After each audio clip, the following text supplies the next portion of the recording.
most of the time when people tell me their game idea, so I might be a pub or something like that, and oh, you work on games, let me tell you my game idea. Most of the time it isn't a game idea, it's a narrative world in which you'd set a game, and actually it could be a film, it could be a novel, it could be a comic. A game idea gets into the interactions. What does the player get to do? How do they interact with the game? How do they get to control the game, or how does the game try and control them?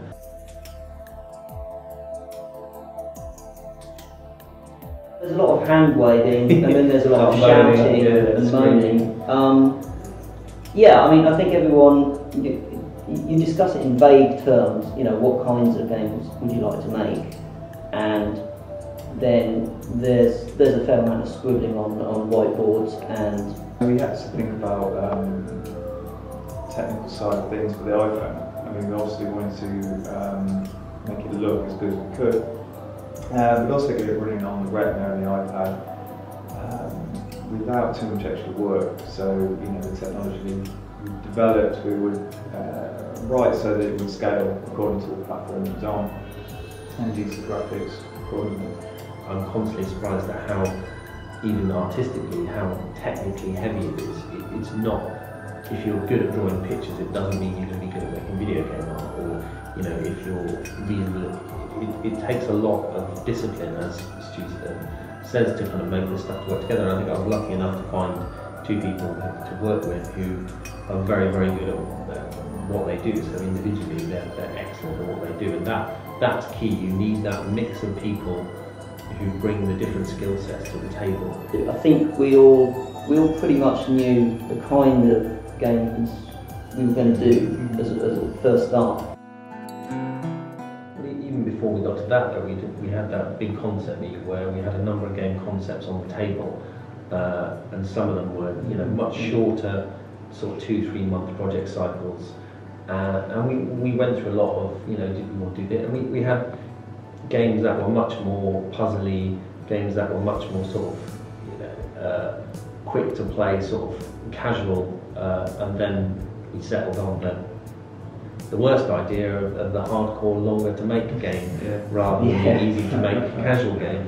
And in a way, there was no half measure of doing that. It had to be, well, you wanted to write your own 3D engine. Yeah, it's all or nothing really, wasn't it? We just wanted to kind of, I don't want to say AAA, but I think we felt that we wanted to kind of push it a little bit, instead of being a standard kind of iPhone game or iPad game. I think there is a slight problem with the iPhone market, in that there are so many products out there now. That if you say, well, let's do something that will only take us 2 or 3 months, the market is saturated with games on the iPhone that did only take 2 or 3 months. They've got a simple mechanic behind them. They're easy to replicate, by other companies.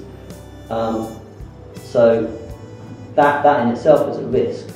I mean, yeah, we wouldn't have spent so much time and money on it, but by the same token, it's well, I wouldn't necessarily say it's more unique, but I think certainly there's fewer games of that type on the iPhone than another Angry Birds or another game where you flick a man and he flies into a wall or whatever.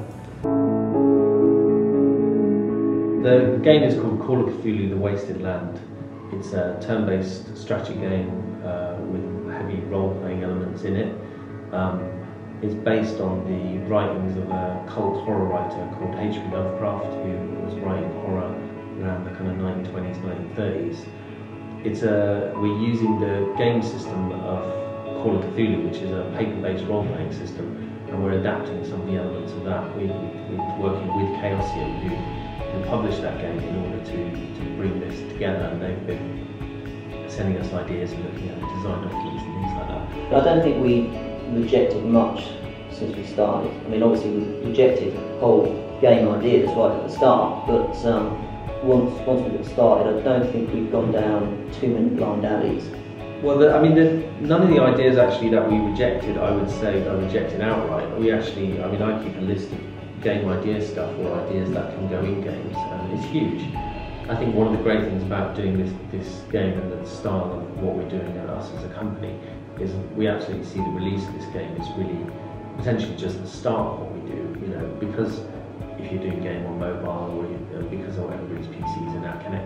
actually there's this strong network to loop, so we can get feedback from players on what worked, what didn't, and then we can incorporate that straight back in. And that could be really simple changes, just like in the stats of the game, where we can just balance it and tweak it and make the gameplay, that little bit better. And that's a relatively simple uptake to do. Or it could be bigger things where we're adding new monsters or levels or gameplay modes. It is quite easy, especially near the end of the project when you're all a bit fatigued and you just want to get it out. It is very easy for one person to say, oh, you know what, let's just do it like this. Mm-hmm. But then you've got the other people saying, no, you need to do it properly, which is what happened with the credits. Yeah. Well, I think throughout it, actually, at different points, one of us might have flagged a little and the others are there, I think, to kind of keep that quality up, keep the energy up. And again, that's a way where we can complement each other, because it is a slog. I think anybody's thinking of doing game development or anything like that, make no bones about it. The ideas bit, the fun bit is 5% of it, the other 95% is the long slog.